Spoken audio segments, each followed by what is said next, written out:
These are the penguins. I'm one of the educators here at SeaWorld San Diego. Appreciate you guys turning out for our penguin presentation of the day. You can see my friend Terrence is behind me. They look really fake, though. Feeding the birds right now. We're going to talk a lot today about penguins. We're going to give you some really cool information about these birds, some of the unique aspects of them, some of their unique adaptations, their physical features that allow them to survive in some very peculiar and very unique environments. We're also going to talk a little bit about how we care for the birds here at SeaWorld San Diego. We'll give you a little bit of a heads up as to what species you're looking at, and also what goes into caring for these birds on a day-to-day basis, things like what Terrence is doing right now.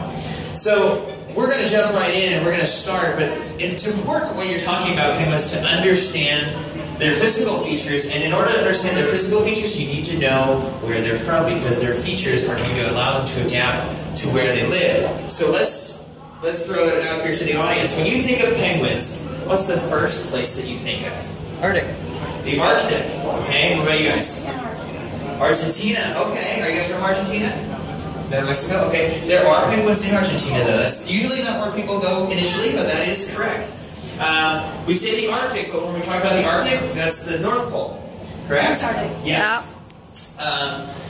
There are some that will say Antarctic as well. And what we need to understand is that penguins are always found below the equator. So North Pole is not where you would find them, except in maybe a Coca-Cola commercial or something like that.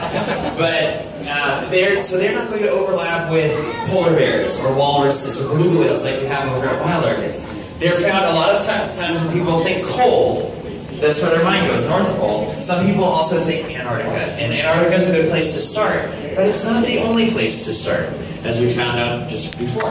A lot of people associate penguins with cold weather. Obviously, this exhibit does nothing to dispel those notions, but what we need to understand is that penguins can inhabit a variety of different climates. So while there are a few penguin species, like our emperor penguin friends who live in Antarctica, there are also some that are found on the surrounding islands around Antarctica, so not on the continent itself. There are some that are found in Australia and New Zealand, in South America, as we pointed out. A good example, the Magellanic penguins right outside are found around the southern tip of South America. You have penguins that are found in how they're successful. Let's take a look at our penguins' body shape. If you look at it, has that same general shape.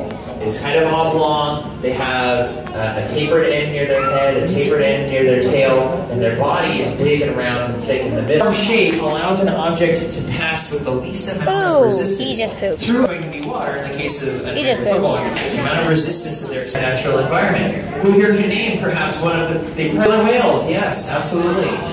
And the penguins are all seal, yes, and in particular one seal species that is a major predator of these animals, leopard seals. Leopard seals found in Antarctica. And there's one more, and this one's going to be one that maybe we don't think about right away because again we're associating penguins with cold weather, but maybe for the warmer weather species this animal could be a problem. What might it be? It's one, what's that? Shark, yeah. So it's one that it's always fish. In fact, one of the cool things about their beak is that inside, and it allows them to keep hold of a fish. They will swallow fish whole. They don't chew them up or tear them into smaller pieces. They take the entire fish head first right down their throat, because the scales of the fish then won't catch against their throat as they're swallowing. So fish are one. What else might a penguin eat? What else? A grouse is a good guess. There is a crustacean on the list, but it's very small. Very small. So not a crab. What? Shrimp. Shrimp? Krill. Krill. So krill is a kind of shrimp. It's a very tiny one. Gotta be careful when he tries to eat this one, otherwise he might get inked in the face. A squid, yeah. So fish, squid, and krill. Now in order to catch up with them, obviously they are going to have those fusiform bodies, but they're also going to need to be able to propel themselves through the water. So in lieu of wings, penguins have flippers. And you take a look at the flippers maybe on our emperor penguins. And what you need to know is they're strong and they're very durable. The feathers on there are a little bit different from the feathers across the rest of their body, but more importantly, they can generate a lot of power with those flippers. Part of the reason why is because they have bones in them. That's by definition what makes something a flipper, is that it has bones present.